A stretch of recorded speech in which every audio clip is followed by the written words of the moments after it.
Ang tawag dyan? Tinolang Halaan. Halaan. Ano ba yung kutsara, Mariel? Yan lang. Ano yan? talaba. Luto ni Jana? Yes. Wow. Alam ko naman yun ngayon kung nasa ng mga gamit.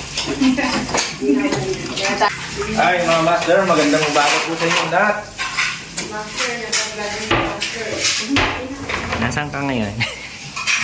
Nandito po ngayon ako sa malayong lugar. Hindi po pwedeng sabihin. Oo. Baka mahalin mo ba? Yung mga may utang. Kain na sila. So, everyday, ganito po yung kanilang routine. Dahil meron nga kaming mga inaasikaso, mahalagang bagay, paghahanda sa shooting. So, habang naghihintay, naglo-location hunting din kami. At iba pang mga dapat asikasuhin para sa pelikula. So, kung tatanungin niyo ako kung ano yung mga updates, nakapag-press con na rin kami, nakapag-script na kami, hindi pa nga lang tapos. Pero soon, malapit na rin naman siya. And siguro hintayin na lang namin. Once na matapos na yung script, magkakaroon kami ng acting workshop, magkakaroon kami ng paghahanda tungkol sa mga props, brainstorming. Meron ding seminar na nakaschedule para sa lahat ng production.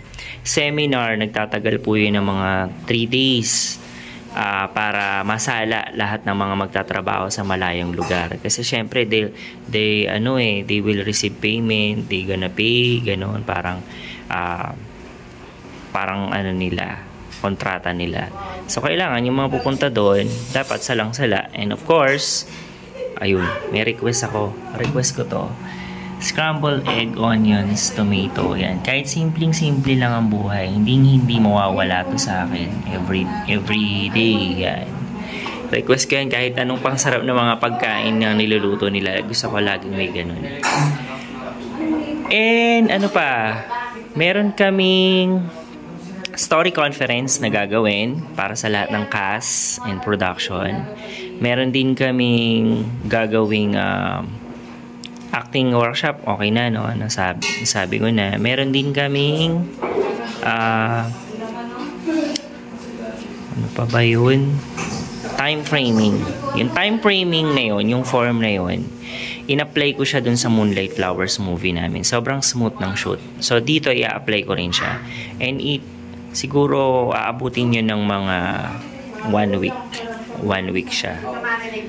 And meron kaming mga naka-line up na production supervisor general meeting. Tapos meron din kaming another batch ng production para sa meeting. And at the same time, meron kaming canvas ng mga sasakyan para sa production, sa equipment, at saka bibili ulit ng sasakyan para sa mga talent. So ayaw kasi ni Jana ng nabibitin tayo pagdating dun sa service. Ayun. So which is good kasi kahit saan naman na mga production, ganun talaga. Hindi pwedeng nabibitin ng pagkain at ang sasakyan. Kasi yun ang heart, yun our core para gumanda ang isang pelikula. So yun. So lahat ng to produced by herself, no? By Jana. Wala siyang ka-share, siya lahat 'yan. So ang laki ng mga efforts talaga niya dito. So I'm very thankful. We're every day nagkakaroon kami ng Bible study dito sa bahay, sa standby area. So ayun, tulong-tulong lahat. And we are approximately 39 to 40 production staff kasama na yung supervisor. So good luck. Balitaan ko po kayo sa mga susunod na update.